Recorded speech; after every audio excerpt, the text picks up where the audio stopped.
Welcome to The Explainer. Today, we've got a story for you that's part tech thriller, part geopolitical chess match. We're talking about the world's most advanced computer chips, a superpower rivalry, and this huge, mysterious construction project happening in one of the most remote places on the planet.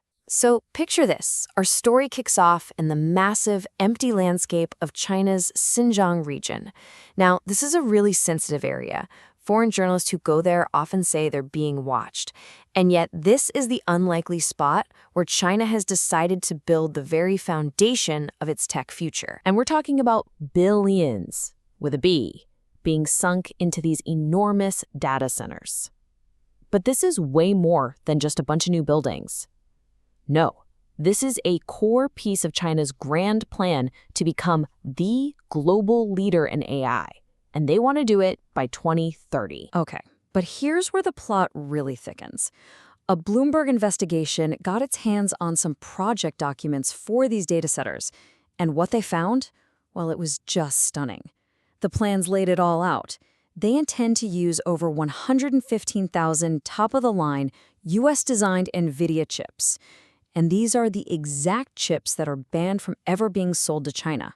So how? So to understand why this is such a bombshell, we've got to pull back a bit and look at the bigger context here, which is this massive escalating tech race between the US and China. The US strategy is something officials call a small yard, high fence. Think about it like this. The small yard is the very specific cutting-edge technology they want to protect, and the high fence is the super strong restrictions they build around it. The idea isn't to wreck the whole global tech market, but to very precisely cut off China's access to the kind of advanced chips that could power its military and AI programs. And the number one target on that list? The Nvidia H100. I mean, this thing is the holy grail for training AI models.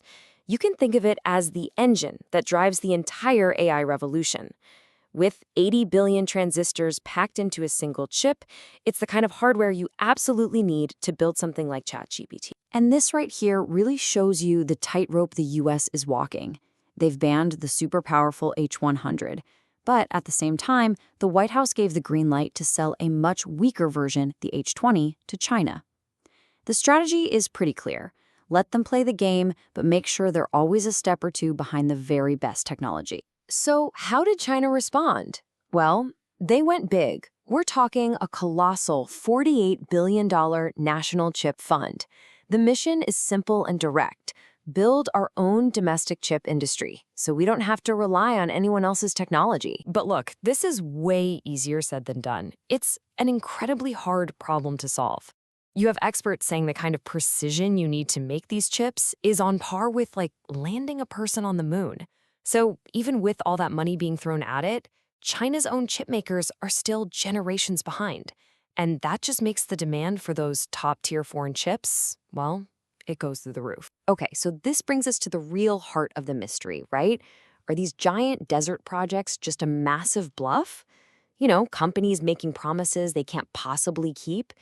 Or have they actually figured out a way to smash through that high fence the US built? So on one hand, the evidence that this is all real looks pretty solid.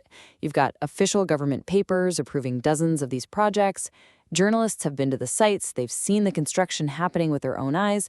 And then you have the success of a Chinese AI company called DeepSeek, which kind of came out of nowhere and showed that they can compete, even with the current chip restrictions. It all adds up, but then you look at the other side of the coin, and the case for it being a bluff is just as strong. For starters, security experts are like, no way. They just don't believe a smuggling ring big enough to move over 100,000 chips could even exist. Then, the companies building these things suddenly went quiet, canceling visits from journalists, and maybe the biggest piece of the puzzle. Nvidia itself says these chips are basically paperweights without their software and support, which they make very clear they are not providing. And this is really telling. The Bloomberg reporters talked to more than a dozen people who are deep inside US government investigations into this stuff. They asked them a simple question. Do you know of any smuggling network that could pull this off? Every single one of them said the same thing. No. That's a pretty powerful consensus. All right, so let's get down to it. What are the stakes? Why should we care about this mystery playing out in a remote Chinese desert? What does it mean for the future? Well, for one, if China actually pulls this off, it basically proves the US sanctions just aren't working. But we also need some perspective here. Yes, 115,000 high-end ships is a huge deal. But then you look at what the US is planning with projects like Stargate. We're talking hundreds of thousands of next-generation chips. The scale of ambition on both sides is just staggering. Still, you absolutely cannot write off China's progress. Remember that company, DeepSeek? Their AI model totally shocked the world. It was way more powerful than anyone expected, and it was trained on the supposedly weaker chips.